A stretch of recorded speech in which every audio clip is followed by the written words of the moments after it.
SSP TV Sports on News 13 with Fred Barletta Jr. and Ron Marchetti. Well, it's just about a year ago from right now when Kyle Landis got the bad news. He was at Double-A in the Cleveland Indians organization out at Akron, and he got demoted back down to the Carolina League in Single-A. Well, he didn't pout about it. He went out and pitched his heart out and obviously made an impression because this year they started him back out at the Double-A level. Well, he got great news today.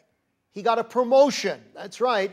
Kyle Landis is being bumped up to the Triple-A level of the Cleveland Indian organization. Now, if you're paying attention, the Triple-A team for the Cleveland Indians is the Columbus Clippers, and they have a guy that's in the lineup night in, night out by the name of Russ Kanzler.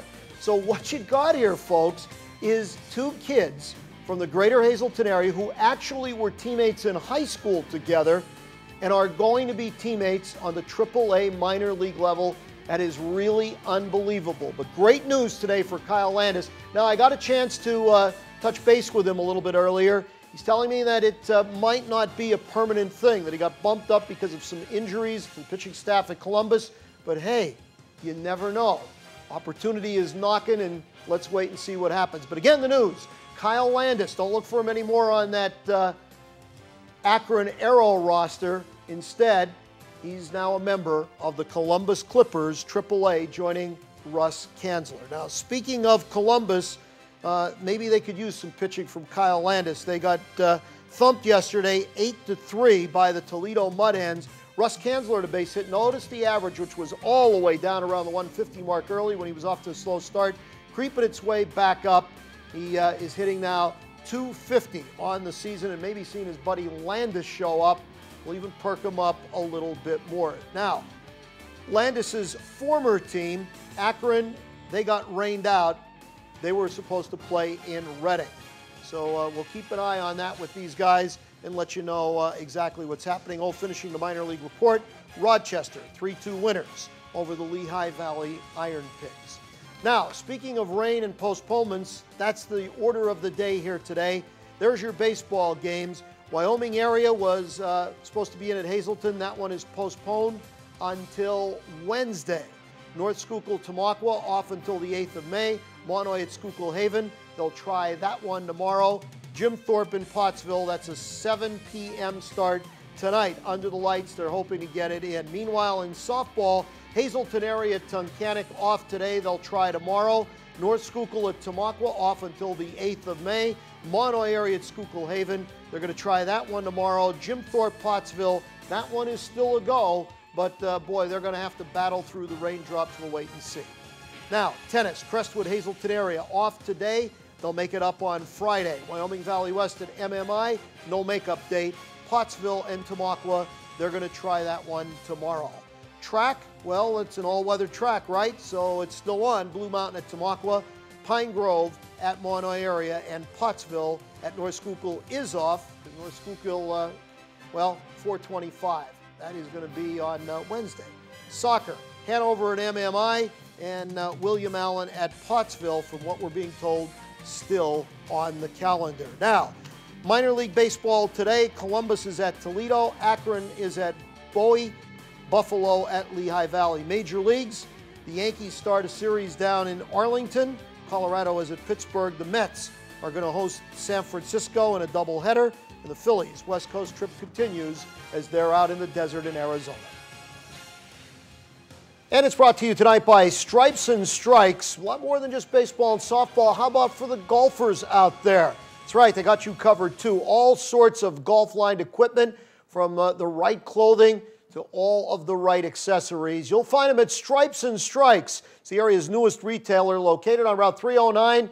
Look for the green awning across from Genetti's Best Western. Stripes and Strikes. Make the right call. Welcome to Trivia Treats. Hi, everybody. And since the NFL draft takes place in a few days, let me give you a trivia question concerning the draft. This only happened one time in the history of the NFL draft. 3 quarterbacks were drafted overall 1, 2, and 3. Like I said, it only happened one time. And I will give you a big hint that should be helpful. The year was 1971. Quarterbacks pick 1 and 2 happen 4 times. Some top choices turn out to be bust, like Rick Meyer and Brady Quinn from Notre Dame, Tim Couch from Kentucky, Heath Schuler from Tennessee, and the biggest of them all, Ryan Leaf from Washington State. This year will be the 5th time, like in Luck and Griffin III. Chances are likely that one of these 2 guys will be a bust. And I'll even go a step further and tell you that it will probably be Heisman winner Griffin III, since he will probably end up in the camp of the Washington Redskins. Think about that question for the next 70 seconds, and before I sign off tonight, I will give you the correct answer. But in the meantime, let's drop back exactly 60 years to 1952. In his first major league at-bat, New York Giants pitcher Hoy Wilhelm hit a home run to help his club to a 9-5 win over the Boston Braves at the Polo Grounds. Wilhelm was a 29-year rookie pitcher who finally reached the majors after bouncing around the minors since 1942 for 10 years. But then, during that 1952 season, Hoyt Wilhelm compiled a 15-3 record and a league-leading 2.43 ERA in 71 games, all in relief in 159 and 1/3 innings. With a knuckleball as his primary pitch, Wilhelm lasted in the majors for the next 20 years until 1972, while playing his last game 2 weeks shy of his 50th birthday. Mother of God!